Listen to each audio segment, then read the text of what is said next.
Oh, yeah, I'm ready. Yeah, Google which is the top of the shore. I know, right? There we go. It is the mission of Montague Area Public Schools to educate and inspire all students to become motivated, articulate, productive, and successful citizens for today, tomorrow, and forever. This is the budget hearing. I call it to order at 6 o'clock. Let's get to the pledge of allegiance.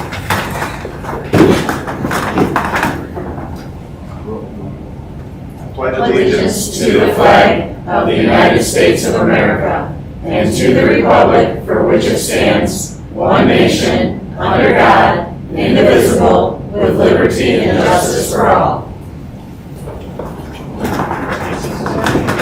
Roll call. Mr. Rupert? Here. Mrs. Newbauer? Here. Mrs. Palmer? Here. Mrs. Dahl? Here. Mr. Smith? Here. Mrs. Francis? Here. Mr. Schmidt? Here. Everyone is here. Fantastic. All right, so we are going to have hearing on the 2026-2027 budget. And I'll turn this over. All right, I'll take it from here. All right. So we are calling this budget hearing to order. This is a hearing to allow for the public to comment regarding our district's 26-27 budget. More information will be forthcoming in the budget report that I give during the board meeting. Tonight, we do anticipate asking the board to pass a budget with expenditures totaling $20,242,408. This budget includes 18 mills of the ad valorem taxes to be levied on non-homestead and non-qualified agricultural properties. And the total debt levy and sinking fund levy is 8.5759 mills, slightly less than last year because there was a rollback on the sinking fund. The debt levy will remain at 7.8 mills, and the sinking fund will be 0.7759 mills. At this time, are there any questions or comments from the public or the board?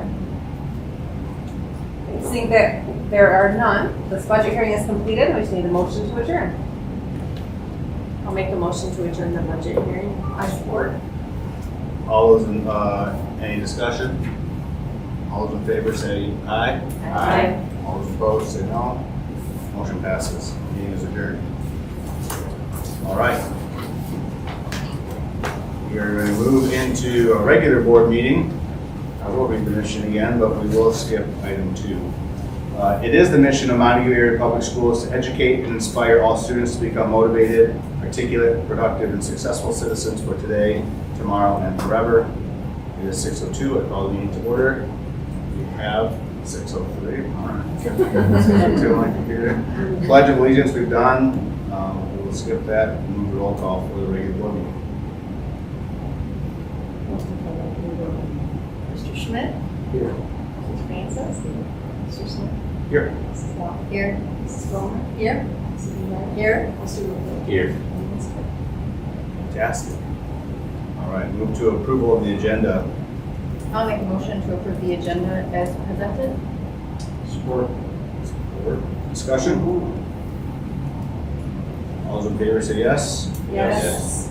All those opposed say no. Motion is approved. Consent agenda. I move to adopt the consent agenda as presented. Support. All right. Discussion? Comments?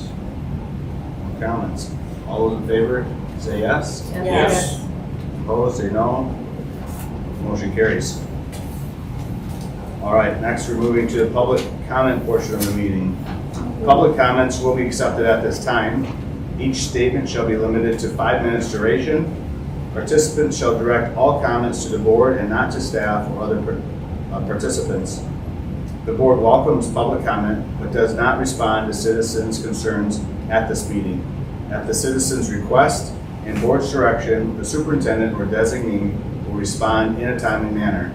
This meeting is a meeting of the Board of Education in public for the purpose of conducting the school district's business and is not to be considered a public community meeting. Do we have anyone sign There's up? no one signed up.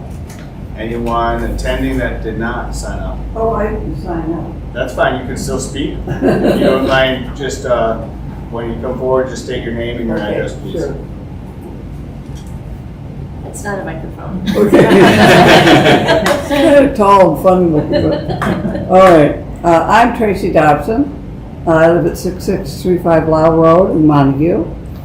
I am a parent, I am a citizen, I am a lawyer, and I'm a retired college professor.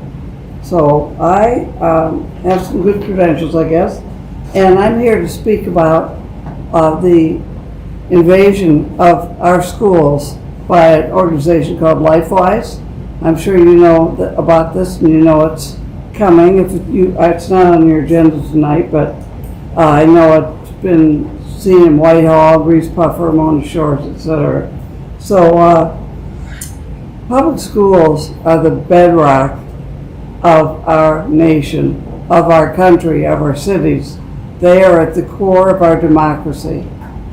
And I have here a statement from Heather Cox Richardson.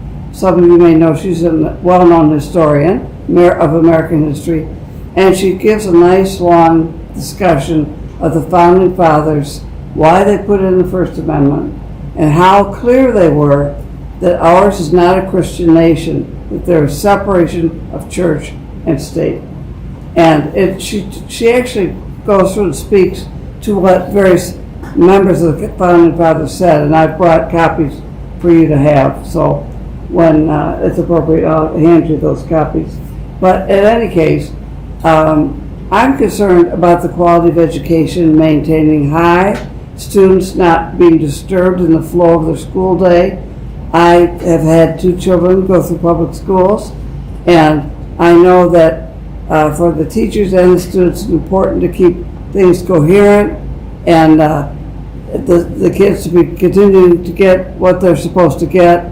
And I'm also concerned about them losing some hours of the day, I don't know, lunch periods, art, whatever it might be, to this program.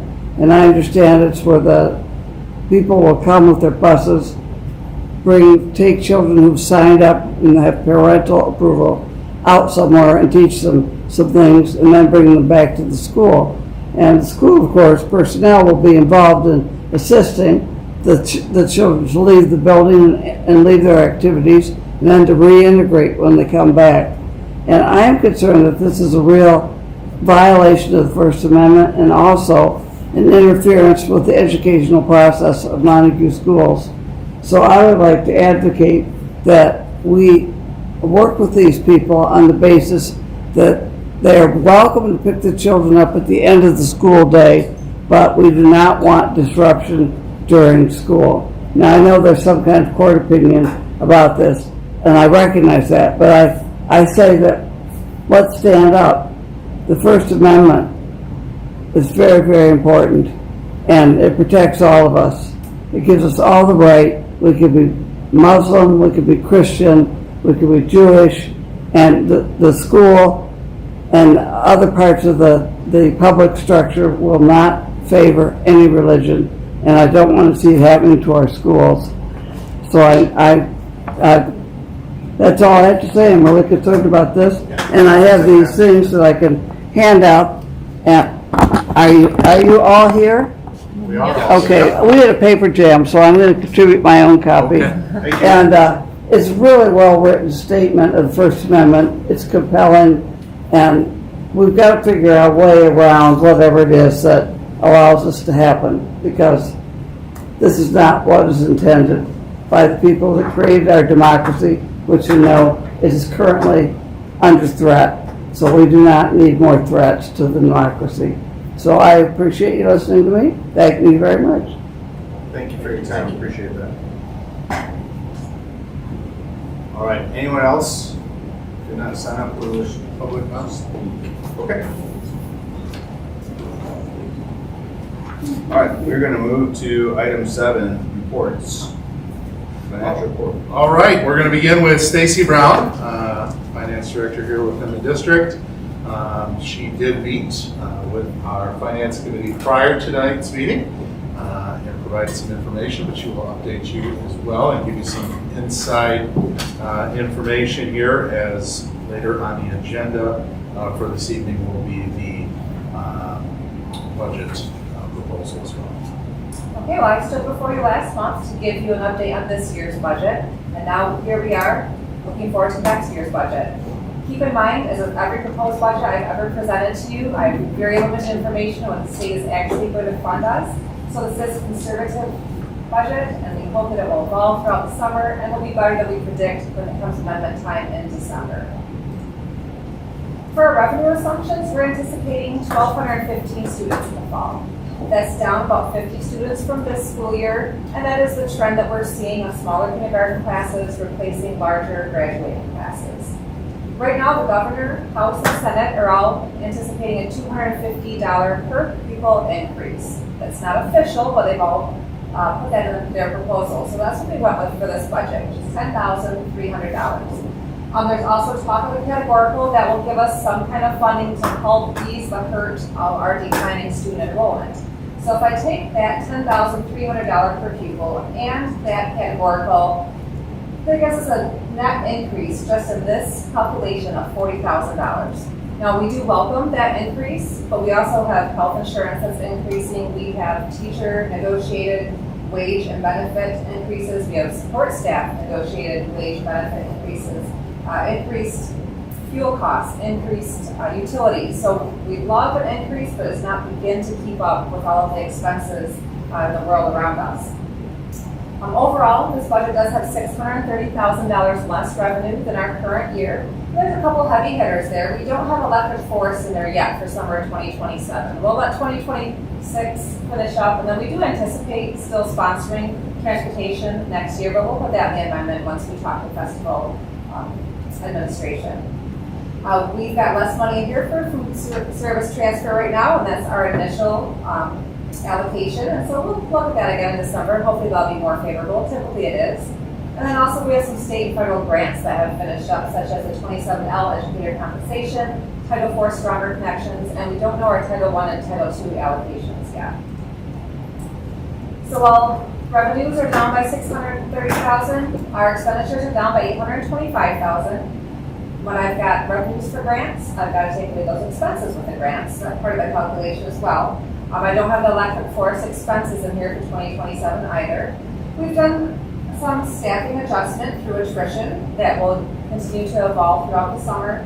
Again, I've incorporated those salary and benefit increases. I do have one bus in this budget. We talked about last month when I presented to you that we need to keep refreshing one bus a year for our fleet so that it doesn't get out of control and we're stuck with buses that can't be on the road. And then of course we've got repair and maintenance needs, which are always a large cost. So if we look at revenues by category, your local sources are down $240,000, and that is the electric force contract that's not in place yet for next summer. State sources stay relatively steady. We've got our per pupil calculation, we've got an increase in at-risk funds, and we've got the retirement of some other grants and categoricals. Federal sources are down. They are down about $250,000, and that's the expiration of the Title IV Stronger Connections grant and a little lower Title I and Title II allocation, which will hopefully increase in December. And other financing sources is down about $140,000, and that's our anticipated food service transfer. We look at our expenditures by category. Instruction is our largest category, and that's down $625,000. We've got our staffing changes and shifts reflected there. We have the 27L educator compensation grant, which hit that category pretty heavily, so we've got the retirement of that next year. Then we look at pupil support, that's up $124,000, and that's just because we had a savings there this year. We had a staff member who was on extended leave. We do anticipate that position will be here 100% next year, and it is a grant-funded position. Instructional staff support is down $100,000. That's our PD line item. A lot of that is funded by grants, and we're still waiting to hear what kind of grants are available for that. We do have the conclusion of our 35J early literacy grant, and the West Michigan Teacher Collaborative may have fewer expenses next year as well. General administration is up to $28,000. That's due to the salary and benefit increases, but also the hiring of our new admin assistant. That admin assistant hits general administration and business services. And we've been very fortunate to have Michelle these past few years, not only for her knowledge and her skills, but also she's a retiree. And so that has helped to save the district money when it comes to health insurance, when it comes to retiree costs, and also the fact that she was willing to work part-time was a savings as well. We are now reinstating that position back to full-time. School administration is up $15,000. That encompasses all the office of the principals in all 4 buildings, including their administrative assistants. Most of that is the negotiated wage and benefit increases. Business services is increased by about $60,000, and that's the admin assistant. But plus, I've got some money in there for some possible mid-year borrowing. Historically, the district has always had to borrow for cash flow purposes, and then we were able to build the fund balance during COVID. We haven't had to borrow the last 2 years. But now that fund balance is getting down there, we may have to borrow for cash flow purposes. I analyzed it this morning. It looks like we can make it to at least February, possibly even the spring. So I just put some money in there for possible partial year interest expenses. And maybe we'll end this year more favorably. Maybe next year's funding picture will be better. We don't have to do that at amendment time. We'll know about that then. Operations and maintenance, we've tried to alleviate some burden on the general fund and move as many projects as we can to the sinking fund that are eligible for the sinking fund. Remember, basically, if you turn your building upside down and it doesn't fall out, that's what's eligible for the sinking fund. So we've moved some projects such as the MHS step repair, which may need to take place. We've got some univent replacements in the middle school and high school, and then also track repair. There's a possible track repair. It's coming up in one area, so we're taking a look at that to see if a small repair needs to be made. Transportation is down $170,000. As I mentioned, I don't have the electric forest revenue. I also don't have the expenses in there yet for summer 2027. Central support is up about $70,000. A lot of our technology expenses are here, and that is our E-rate project. Now that is going to be funded with a grant, but that's going to be a replacement of fiber at the stadium, the middle school, the high school, and wireless access points. When you approved those projects a few months ago, we have a 20% match, and that is going to come out of our general fund. Now looking at all of the budgets, we are able to have that 20% match come out of our tech and safety fund, and again, free up some money here in the general fund. Athletics is down $23,000. We had some projects this year that aren't going to take place next year. The soccer scoreboards were completed this past fall. We refurbished our pole vault and our high jump pads this spring, and that won't need to take place next year. And community service is down slightly by $9,000 just because we have uncertainty regarding where our Title I expenditures are going to be. And we have no general fund construction or improvement costs here this time. So we take all of that information into account. That's $19 million in revenues, $20.2 million in expenditures. These are the fund balance around $1 million next June, which is 5.2%. Every budget I presented you from the past 5 or 6 years has always been around 5 or 6%, and then it has been more favorable, and we hope to continue that trend. So hopefully in December I have much better news for you. Now we move on to our food service fund. We do anticipate the state will continue to fund our free and reduced meals for all students. We don't have any large capital expenditures planned, as Dan has been doing a lot of those over the past few years. He is going to try to make this bottom line a little more favorable. Right now it's about $35,000 for next year. He's going to really focus on the food costs. He's going to evaluate what food waste looks like and examine what our breakfast and lunch models look like to try to increase participation. Our safety and technology fund is a countywide millage. We do have our assistants that will be charged here. I have about 90% of our software licenses going here. That will help free up some money in the general fund. We've got new copiers that the board recently approved. Those will be installed in July. And then our phones need to be replaced district-wide, and that is quite a large expense. They're at their end of life. They won't be supported anymore, so we're doing that with the Safety and Tech Fund. Our 20% match for the E-rate projects will come from this fund. And then we do have some improvements and some upgrades in the MBC Cat Lab. Scholarship Trust Fund, we still have 4 scholarships that are under our umbrella: Griffin, Flynn, O'Connell, Trevino. We anticipate that we will receive a small amount of donations each year, and then we'll pay out to the students who are selected by the committee. We have about $25,000 next June.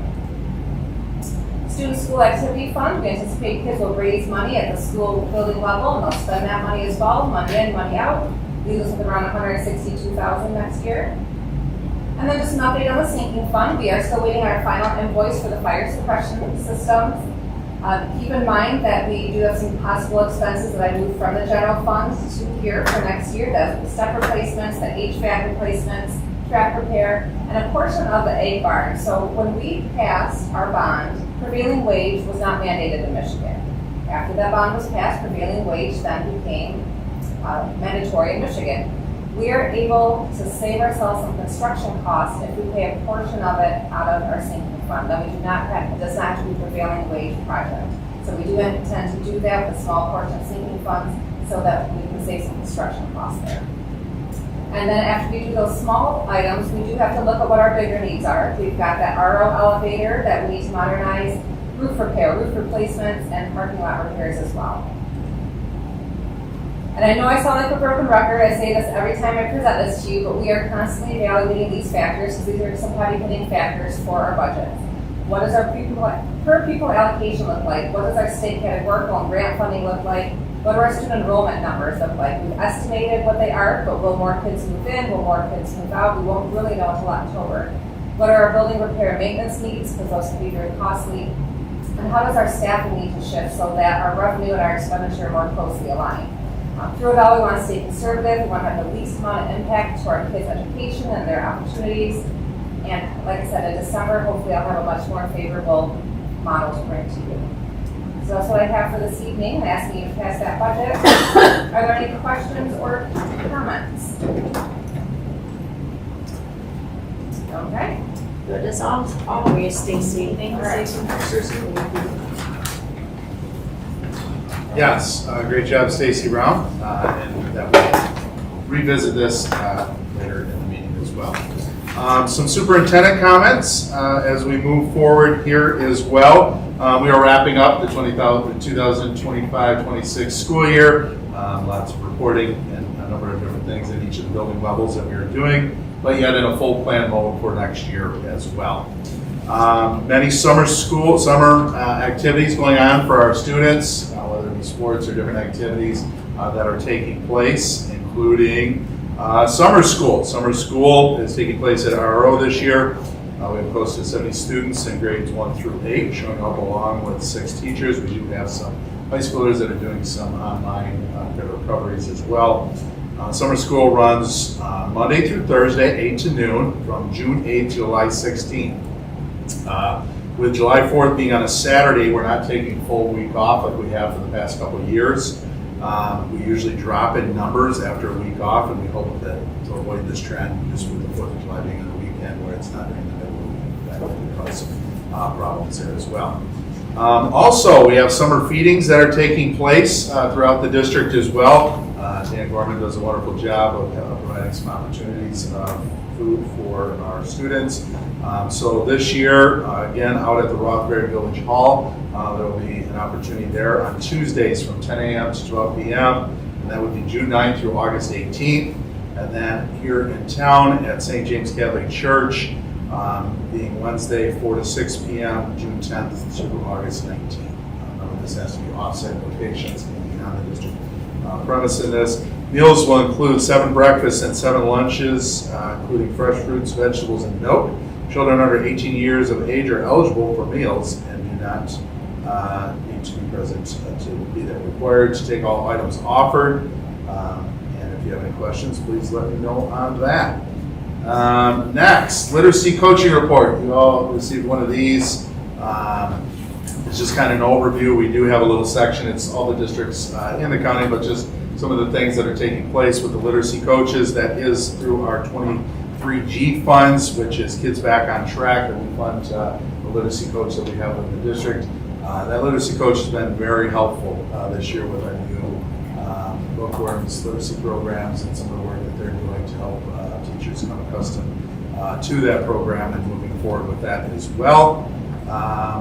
We also have summer school literacy coaches, and I talked about the summer field. And last but not least, thank you to Michelle Pulver.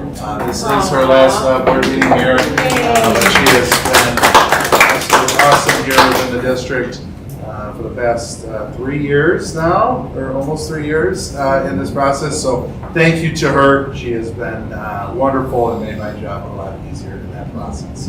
So that is it for superintendent comments. And welcome to Sarah. Yes. Not yet. Welcome to our meeting. All right, we are moving to new business.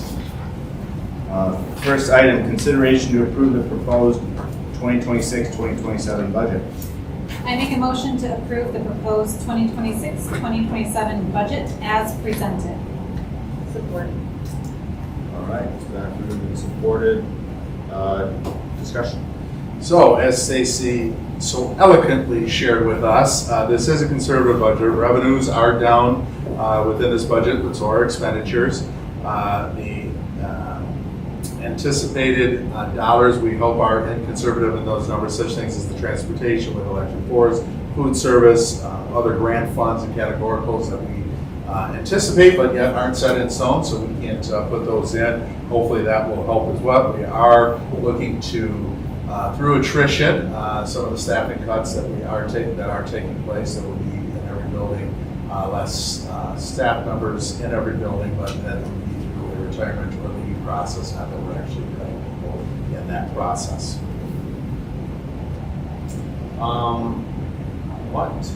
Maybe Stacy, do you have any idea what we expect the net impact of electric force to be when it goes in? So it is a $70,000 to $100,000 net profit. Okay, good. And then who came up with the ag barn restructuring to take money out of sinking funds to get out of the other money? Our attorney. Okay, I said, I didn't know if that was like a really creative idea or not, but that's awesome. Yeah. Do you have any idea of the impact of that? I don't, but I know the prevailing wage is quite a bit higher. It's substantial. So Yeah. Creative. All right, any other discussions, comments? All right, all those in favor say yes. Yes. All opposed say no. Motion passes. Item B, consideration to approve MHSAA membership renewal for 2026-2027. I'll make a motion to approve the MHSAA membership renewal resolution for the 26-27 school year as presented. Support. Support. Discussion. So as you can see in your packet, the resolution is there. This is an annual renewal that we do every year. This would be both for the 6th, 7th, and 8th grade of our middle school, and then the high school as well in that process. Any significant changes, any changes year over year from MHSAA membership? No, that's, they'll have a handbook and rulings and things, but as far as our membership. All right, any other discussion? All those in favor say yes. Yes. All opposed? Motion carries. Consideration to approve MASB membership renewal for 2026-2027. Make a motion to approve the membership renewal of the Michigan Association of School Boards for the 2026-2027 school year. Support. Thank you. Thank you. Appreciate that. All right, it's been moved and seconded. Discussion. So this is another annual renewal as well. It's accredited at the Michigan Association of School Board Association. This does also provide new opportunities, learning developments, opportunities as well that you can take part in that process. Do we get a report of how well we do this or didn't do this? You can. Or none of this, because my guess is we leave a lot on the table. Is that all we use them for, those classes? No, they provide other.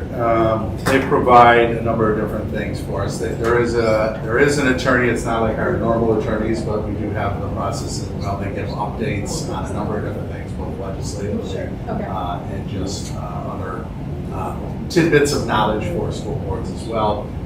Also, school districts, it is deemed to be a credible thing as a school district to be a part of that association. It's incredible that you're running through the same process. Other discussion? All those in favor say yes. Yes. Opposed say no. Motion carries. Item D, consideration to approve the purchase of 2 buses. I move to approve the purchase of 2 buses, used buses from the Holland Bus Company totaling $166,000 to be paid with general fund dollars. Support. Support. It's been moved and seconded. Discussion. So, during the 2024-25 year, we chose not to purchase a bus due to some of the budget unknowns at that point in time. This past school year with the state inspections as they took place, it is very evident that our fleet is aging and we need to get some newer buses. And upgrading even a small portion of the fleet can improve reliability and ongoing maintenance concerns that we have here in the district. Holland Bus Company here, as you can see, has a 2024 gasoline buses coming off a lease. We have the opportunity to purchase 2 of them for $83,000 each. These would be buses that are 2024, like I said, and they would have between 30 and 40,000 miles on those 3-year leases. So that is a good opportunity for us, as buses can be quite expensive brand new in that process. We would be looking to replace, so they are very similar to our newest bus, which would be bus 87 that we have. The cost of brand new unleaded gasoline bus is approximately $142,000. So you can see the savings that would take place just working on a 3-year lease. This would be approval for one for this fiscal year, the 25-26 budget, and then one for next budget through the 26-27. So it's one prior to July 1st and then one after. So we would have that for the next school year. These would be replacing a 2007 and a 2008 bus within our fleet, and then we would kind of work off of our spares in our everyday running buses.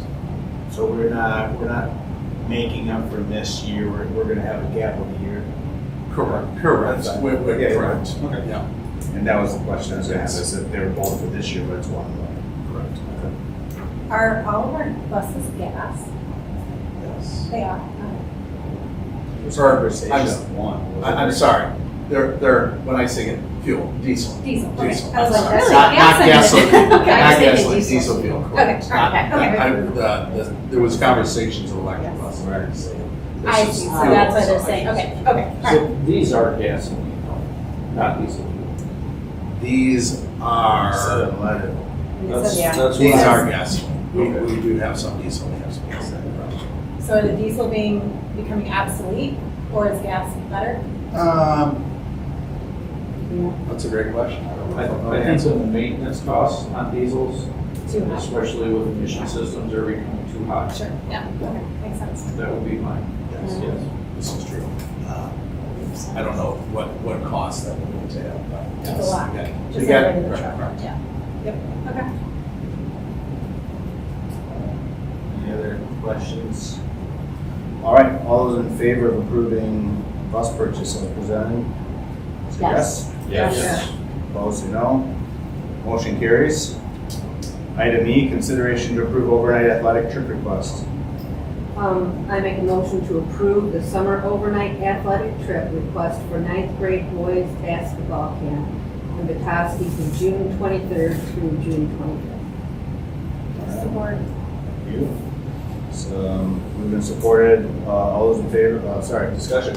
Yep, so this is a normal event that we take place at different levels, depends, sometimes it's girls, sometimes it's boys, sometimes it's different levels. There is a coach that will be going, along with some parents. They're staying at the Days Inn by Wyndham in Petoskey during this time. So is this the 9th grade basketball team from this past year? No. No, it's, Incoming. The next year? Yeah, so So they. Incoming freshmen. So 8th grade boys. Okay, so they've already chosen a team, or? It's nope, just a anyone camp. that wants to sign up can Anybody who go. wants to Yep, go, or- right, okay. and they have to pay. That would be the cost is on. Fee pursuit, so students are paying for the way, it doesn't cost the school anything.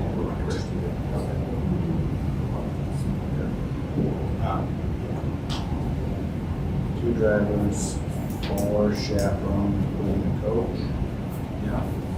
think most parents are going, because we're driving. All right. We done this tournament before? Yeah, like I said, specifically, I don't know if our freshmen have. Yeah. That would be a great question. I could do it, but I know our boys program has went previously, and I know that our girls program has. Yeah. Correct. They've been up there as well. We've had both sides go to this. Yeah. Any other questions? All right, all those opposed, Sorry. All those in favor? Yes. School trip say yes. Yes. Opposed say no. Motion carries. Item F, consideration to approve new NBC principal. I'd like to make a motion to approve the hiring of Stephen Gray as the new NBC middle school principal. Support. All right. Discussion. So first, I would like to give Steve's condolences. He could not attend. He's currently working with a history professor currently in Europe. He flew out last night into Germany for a study abroad program within the University College ranks. But Steve Gray is coming to us with 19 years of teaching experience in both the public, charter, private, and international schools. Steve is coming from Black River Public School in Holland, Michigan currently, where he's a social studies department chair and taught middle school, 8th grade history, and high school economics. Steve received his undergrad degree in secondary education from Asbury University and received his master's in ed leadership from Grand Valley State University. Steve has taught multiple AP classes and been a national AP test reader. He's also been trained in project-based learning and an accredited Google Classroom instructor. He's coached multiple sports at various levels, primarily as a varsity soccer and JV basketball coach over 25 seasons. Steve loves to help students and staff feel confident, supported, and excited to learn. He looks forward to working collaboratively with students, teachers, staff, and the community in a positive, supportive, and professional manner. Steve grew up in Davenport, Iowa, and spent many summers on the farm with his grandparents in Nebraska. Steve married Becky Heron from Shelby, and they have 3 grown married children, as well as 4 grandchildren, with 2 more on the way. Steve's hobbies include just about anything outside. He loves boating, skiing, running, and telling silly stories to his grandchildren. That is Steve Gray. As previously mentioned, there was a multiple interview process within that, one with the teacher group and other staff at the NBC Middle School, and then went to administrative staff with some extra support as well. And then I individually met with them twice in that interview process as well. How many total candidates do we have? 13 originally. We then went and interviewed 8. From 8, we went down to 4, and then from 4 down to 3, then down to 1. Okay. Good. Am I missing his, oh, there it is, his educational leadership, I found it. Yep. He's got a master's in education. Yep, Okay. program, Yep. correct. Okay, yes.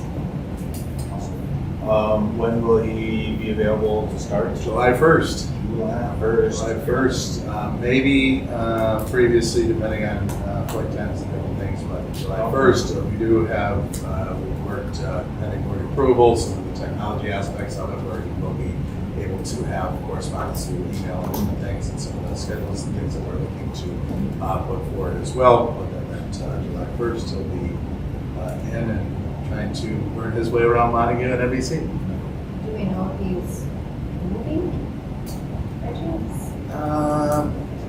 I do not know that. I know that he lives in the Spring Lake area. I don't know that. Not terrible. But- No. correct. Some Yeah. other ones. Curious. Okay. Is he a possible candidate for some of those open coaching positions as well, or? I would not recommend that as a sticking point for me as, I'll be honest, as superintendent, to have administrators as coaches. That's a tough task for both sides. The amount of time and effort for our coaches that they put in, our early wage is not good at all. And same with the principal aspect of it, there's just so much to take on, and that's very difficult to do. So, no, something that I feel pretty strongly about is I've tried to do it years and years ago, and it is very difficult to do. You end up not being too great at it, and especially as a first-year administrator in this role, I think it's very important.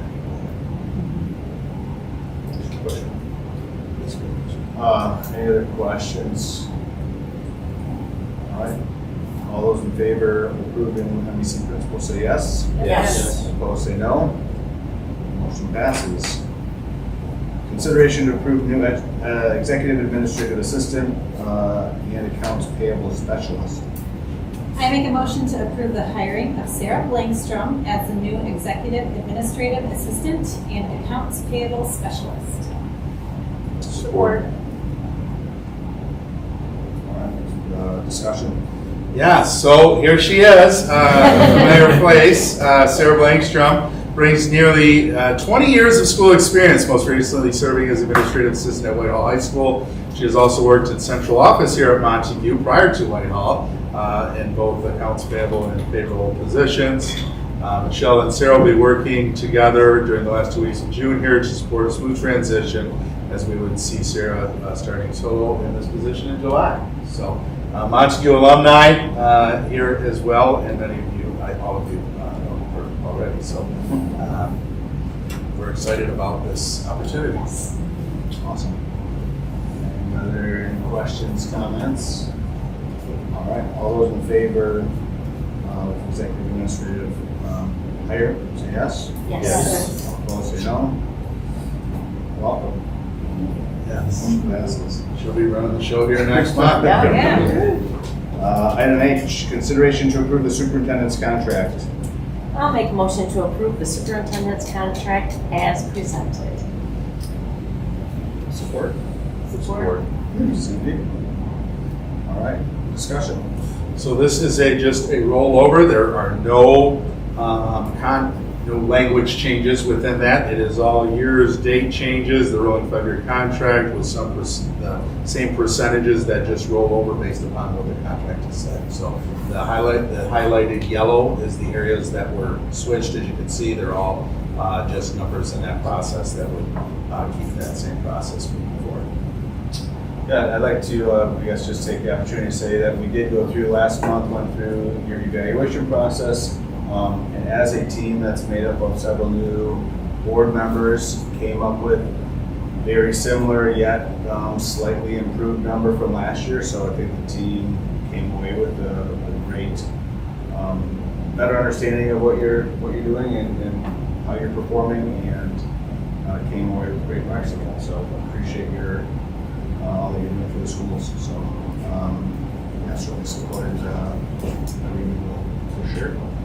I don't know if there's any other discussions or comments. All right, all those in favor of approving the superintendent contract, say yes. Yes. All opposed, say no. All right, superintendent's contract has been approved. Thank you. All right, item 9. I have a motion for adjournment. I make a motion to adjourn. Support. Discussion. All those in favor? Say Yes. Yes. Opposed? All right. I do? All right. Trying not to do 2 things at once. Yes, Francis. That's about it. We do have one thing Sarah will pass out. Okay.